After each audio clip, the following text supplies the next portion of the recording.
everybody. Hi, I'm Glenn Cole, founder and chairman of 72 and Sunny. Welcome to the Sunny Side series. We're coming to you live from Sport Beach, where we are celebrating the intersection of sport, culture, and fandom.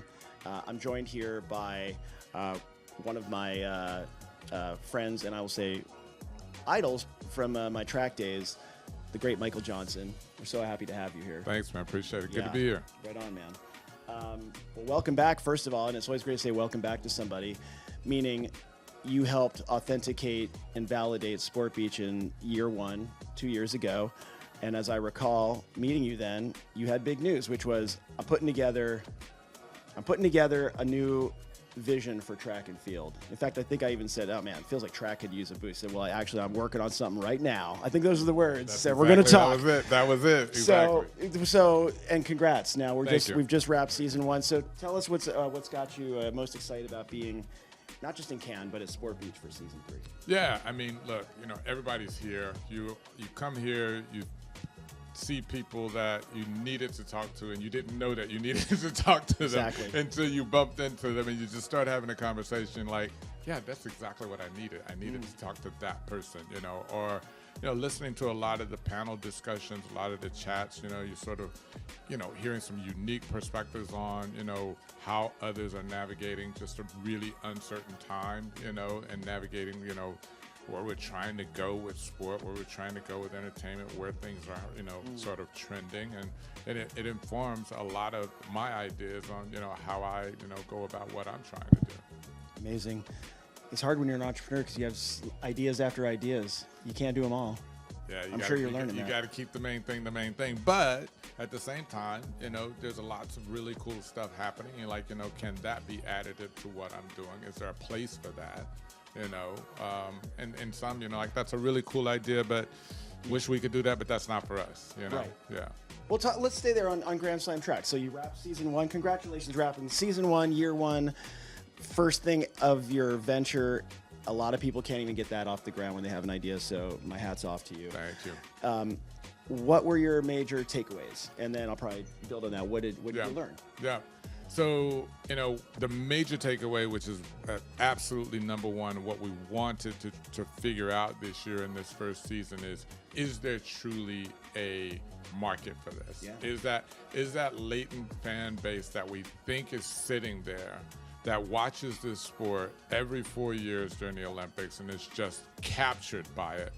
Will they watch if you provide them the same type of head-to-head competition of the best, the superstar athletes, and the stories behind them? And I believe that, they're there and that they would, and they proved that they would. So fans loved it. Our athletes absolutely loved it. Our television partners, we're televised in over 200 countries. Yeah, congrats, that's amazing. Yeah, I mean, the most distributed track program and the widest distributed emerging league product of any of the new emerging sports leagues that have come out in the last couple of years. So, that validated a lot of what we thought, and that was a huge hump to get over. And so that was one of the primary things that we learned this year. There was a lot of validating factors. Our content, is just the engagement level of our content is really really high, and that was a bit of a surprise for us. Okay. This sport is just very unique in that sense, in that we have all of these different personalities, a variety of different personalities. We have multiple athletes. We're not just one team versus another team, right, or a league of a few teams. We have multiple athletes. They represent different countries. They have various different backgrounds. But also our content is, you place it on YouTube, our races, 2/3 of our races are under 1 minute. So as opposed to like a football match or a basketball game where you can take a clip out and it's amazing and people will watch it, it's just part of the story. Right. For us, that clip, that highlight is the story as well. So it's a highlight and a full story, start to finish, all in one. This is the hero, this is the villain, they're gonna race, this is the rivals, they don't like each other, or whatever it might be. And then you actually can run that race and then celebrate it on the other end, and you're out in 3 minutes. Unless, I guess, somebody hits a hurdle, you're not just showing the middle of a race. You got to do the whole exactly. story. Yeah, it's the whole story. So it's a highlight in the story in one. So that's proven to be highly engaging content, which is something that we didn't really plan for in terms of, the opportunities that presents for us. So we just announced partnership with Sundial Media Group. Hey, and, congrats. That's great. Thank you. Yeah, so we're all in on content going forward. What's at the center of the partnership? Yeah, so I mean, those guys represent some major brands: Essence, Refinery, Afropunk, and different brands. And for us, it's a matter of actually being able to have a partner who has the bandwidth and has the resources and has the experience to be able to go out and sell our media, which we didn't have that. Additionally, for us, from a television broadcast standpoint, it's great to be broadcast in over 200 countries around the world. And then when you have ad inventory that you can actually sell as a part of that deal, but if you don't have the team and the resources to go out and sell that, that's just sitting there. So now we have that arm. What? Give me from the slams you had. What just comes to mind is like the one thing that really worked, other than what you've said, that was like, okay, I love what I'm seeing there. Yeah. Maybe something unexpected. Yeah. I mean, again, a lot of these things for us this year was validation of the things that we hoped and we sort of did expect, but you have to go out and actually prove it. Yeah. So one of the things that was proven this year was that the competition format, which is different, where we have the athletes grouped by great race distance. So we have short sprints, long sprints, short hurdles, long hurdles, short distance, long distance. 8 athletes in each one of those groups, right? They have to run 2 different races over the course of the slam weekend. Their combined score across those 2 races determine if they win the slam, and if they win the $100,000 in prize money, right? So that proved, as we thought, to create just the type of stand on your feet moments in racing that you typically don't get, even in the global championships. Right. You know that, okay, this person's the favorite and they're probably going to win. But when you have one athlete, who's the Olympic champion in the 100 meters competing against another athlete who's Olympic champion in the 200 meters, and then they got to do both. They got to do each other's event. You don't know who's going to win. And it creates, and because they have to score points, it just has created just compelling competition that centers on rivalries of the athletes. And it has created moments where the races are unpredictable and they literally come down to the wire. So whether it's the 1,500 meters or 800 meters or 100 hurdles or 400 meters, 20 meters, 30 meters from the finish line, you don't know who's going to win. People are on their feet because they're trying to see, because there's these close finishes to the finish line, and that's exactly what we wanted. So that was proven this year that concept actually does deliver the type of thrilling performances that we thought they could. And that's at the core, and that's at the center of the league and at what we're building. Of course, all of the content and all of the festival, sort of atmosphere around that and brand and all of those things are important, but at the core of it is the actual league, the sport. That's great. I'm glad you're happy about it at the center, because as a brand guy, a creative brand guy, I will say my personal opinion. Also, I've heard some buzz in the last couple of days. The brand is really well received, like the brand identity. Yeah. It's pretty strong, man. It's a great brand. Good job to you or whoever do that together. I appreciate it. Yeah, and the graphics package is good too. Yeah, they did a great job. We put a lot into those things because we felt like there was real potential there. I mean, people. Yeah, it helps you with the merch. It helps with entertainment value. People who style. People who are or were track athletes. They still have that affinity for the sport, but they have never had a way to really truly represent that until Grand Slam track. And now, so the merch just sold out the last 2 slams. I know that. I could not get it off the site. We'll get you some. I got I got to go to Oregon's, University of Oregon's site for the occasional, track shirt or something. But it's cool to have the Grand Slam stuff. Yeah. So what are your key priorities as you're building into season 2? And I know the season just finished, so you probably have to reflect. Yeah. But right now, at this stage, what are your sort of like knee-jerk? Yeah. So, we've been, it's one of those sort of situations where you're sort of waiting for the season to be over so you can really sort of breathe. And the way we were scheduled, each one of our slams was a month apart. So it was a quick turnaround. So, that's in different countries. We were in Jamaica first, and we're in Miami, and then finishing up in Philly. So, it was a quick turnaround, so didn't have a lot of time to breathe, but we were making quick decisions, making the decisions fast. Like, we went from 3 days to 2 days after we realized that, 2 days is going to be a better product than a 3-day product. So we made that decision in the middle of the season. Okay. Same thing with, we had each one of our race groups has 2 races. Our 3,000, 5,000 long distance group, the 5,000 just wasn't performing well on television. It wasn't performing well in the stadium. We thought we could. For those of us in the business, you're kind of like. I think we still. Now I'll use it. Yeah. Shocker, right? 16-minute race, is not holding anyone's attention. Yeah. But we tried some things that, you know, we thought, well, let's give it a shot, see if it'll work. Yeah.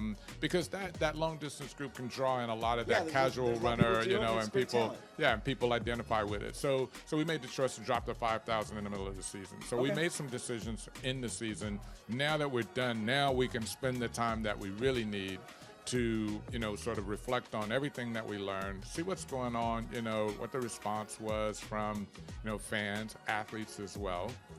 But take a lot of the things that we sort of saw during the season and went, okay, noted. And now we can actually take the time to really, as opposed to just noted, you know, really dive into that. And we have a lot of data that we've collected over the season that we can dive into that will, you know, sort of help us and guide us in the right direction for the future. And then the big thing is, you know, where do we go next year in terms of venues and cities? Obviously, you know, we're a global league that our athletes that we have in the league represent over 20 different countries. Yeah. We're televised in over 200 countries, but you know, ultimately we do want to take the events to different countries as well. So it's a matter of figuring that out.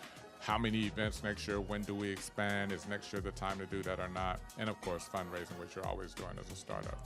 I heads up, I'm not sure it ever stops, but yeah. Right. And you're chief sales guy as well as chief all the stuff right now. Chief as an everything. entrepreneur, Yeah, you know. Yeah. And by the way, you know, when you just to touch on that, you were saying mid-season, you know, you're tweaking your product, almost like a Silicon Valley product. Mm-hmm. And when you're operating a business, one of the hardest things to do, at least my experience and the other operators of 72 and Sunny over the years, is to make a hard choice mid process. Yeah. But most good leaders do.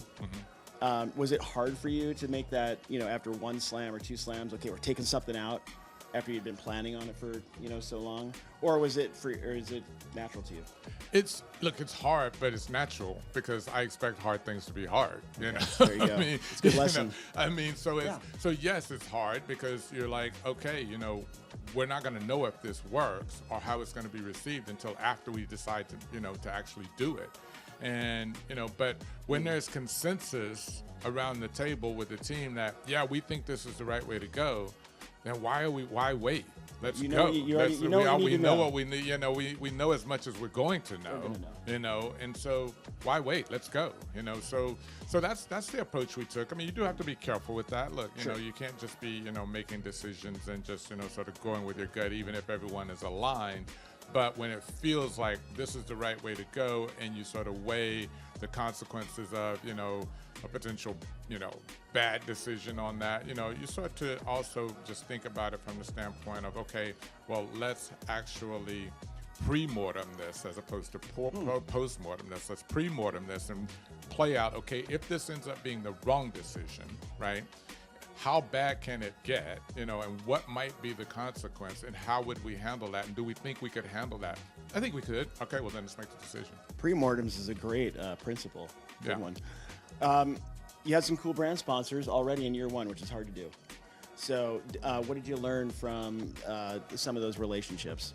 And what made a good one, what made a bad one? Yeah, you know, they were all good because we, you know, as a new property, got a lot of space, got a lot of attention. So we over-delivered, you know, to our partners. And, you know, and obviously, so they were very, very happy and thrilled. And so it's a matter now of just we proved the concept, and now we have to just sort of think about, can we continue to deliver at that level, you know, with new partners on board.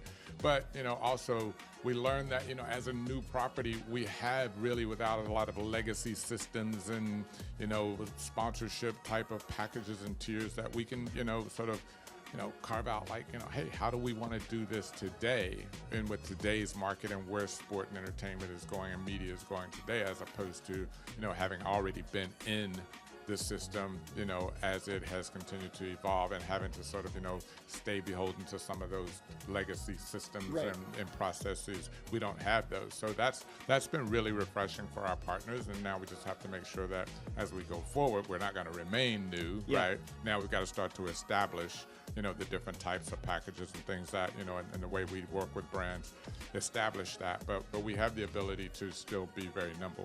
There's a lot of brands here at Sport Beach who have said they're interested. 2 minutes? 2 minutes here, everybody. There's a lot of people who, brands of Sport Beach who've expressed interest both in track and in Grand Slam track. Knowing you're coming here today, I think you're going to be probably sworn by some other folks. And one of the questions I hear is there any new news to share? They ask that about every league, every new venture. But is there anything you'd want to put on their radar? Yeah, I think, like I said, we just established this new relationship with Sundial Media Group, which we're really excited about. It gives us the opportunity to have a lot more bandwidth to go out there and bring more sponsors and bring more brands in. Obviously, there's a lot for us to share about what we learned this year. Our audience skews diverse, with 49% of our viewers and our fans are women, because our sport is equal gender, men and women. And then 44% of our audience is Black, 12% Latino.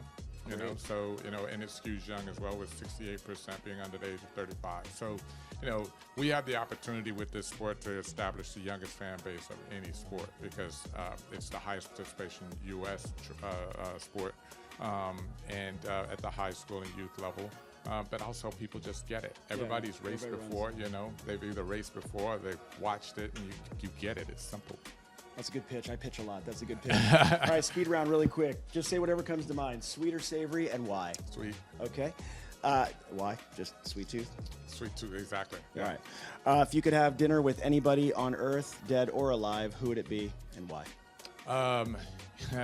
It's crazy. It's Muhammad Ali, and I actually had dinner with Muhammad Ali several times. Just became a friend of mine. Wrote the foreword to my first book, and became friends. And every time I sat with that guy, I learned something amazing. So, he was one of the best people to sit and just have dinner with. Great answer. Last question the people want to know: what is Michael Johnson's go-to hype track that gets you pumped up before you take the track, before you do a workout, before you launch a new property? Tupac, Me Against the World. There it is, people. Always has been, always will be. Thank you. Thank you for joining us at the Sunnyside Series. You can catch this on 72 and Sunny social channels, Sport Beach social channels. Please follow this guy in Grand Slam track. You remain an inspiration, Michael. Thanks so much for coming out, man. Thanks, man. Appreciate it. You. Appreciate it.